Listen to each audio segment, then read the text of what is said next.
Salutare de nu știu, numele Tixage Gaming și bine v-am găsit la un nou episod de Minecraft.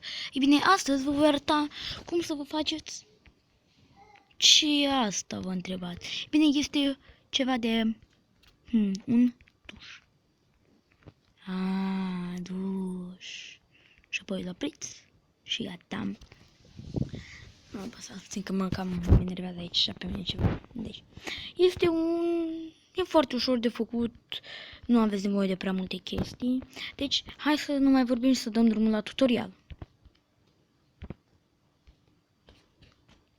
Pentru început, veți avea nevoie de blocurile care vreți să le puneți pe jos. Și cel care vreți să construiți stâlpul, să zicem așa, că ăsta e genul stâlp. Ok? Apoi aveți nevoie de iron trapdoor, de lever, unde e leverul? Lever și de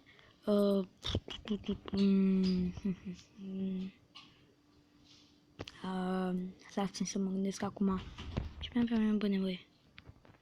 Da, și de redstone torciu care e tot jos. Iar acum aveți avea nevoie de ceva mai special, adică un command block. Command block-ul pe care îl puteți obține scriind comanda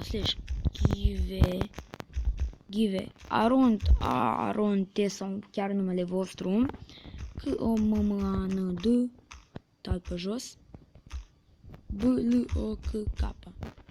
Veți dați aici și veți primi imediat în inventar un command block. Hai să merg puțin aici. Acum va trebui să vă construiți ce a spus blocurile care vreți voi să le puneți pe jos. Cam așa ar trebui să arate și la voi. Trebuie să construiți ăsta de 4 blocuri, da? De 4. Spărgând acest bloc, veți pune command bloc în care veți scrie comanda set block pam 4 sau 3 cât vreți voi de sus să fie, pam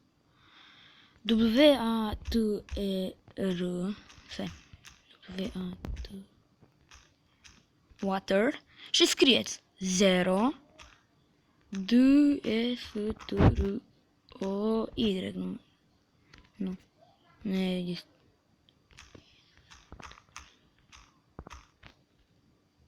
Cum era că asta chiar, da, bine. Deci așa.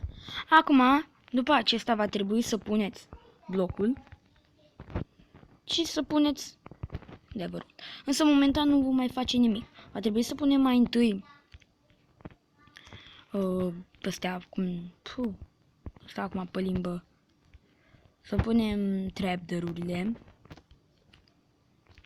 și unul sus aici și să le activăm. Pang, pang, pang. Iar acum voi azi că am terminat. De fapt, încă nu. Va trebui să setați aici pe impuls, va trebui să setați pe repeat. Iar acum ați terminat. Felicitări, v-ați făcut propria chestie.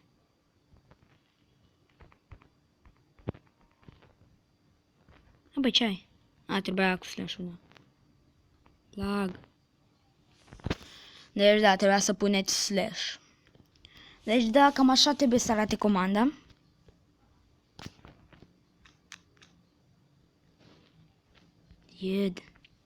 Și felicitări, tocmai ați terminat-o. Acum dacă vom trage levelul.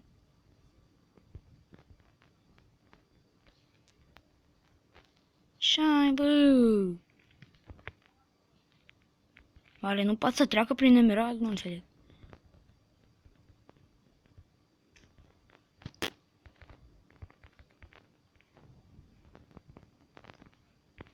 Bă, alo!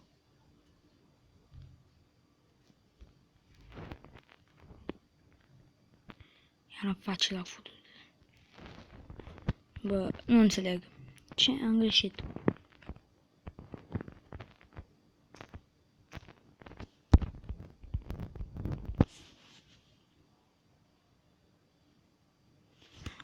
Da. Deci trebuia destroy, nu destroy. Ce băgus. D-S-T-R-O-Y.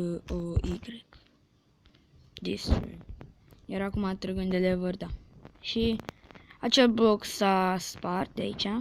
Deci l-a dat în inventar. Și a apărut apa asta care se distruge mereu. Iar aici când o opriți se termină. Vă puteți pune din nou chestiile la loc, fiind fericiți că l-ați terminat. Și da, băieți, cam așa se face și dușul. Eu am pus geam pe lângă ca să arate mai șmecher, însă uite-l. La fel și aici. Se spală pentru prima dată caracter din Minecraft. Deci nu uitați că dacă mai vreți episoade de genul și tutoriale de genul, să apăsați butonul de like, chiar la 2 like-uri facem următorul episod de tutorial. Eu am fost XTG Gaming și vă rog să mă scuzați când am postat în ultima vreme, iar ne revedem data viitoare. Pa!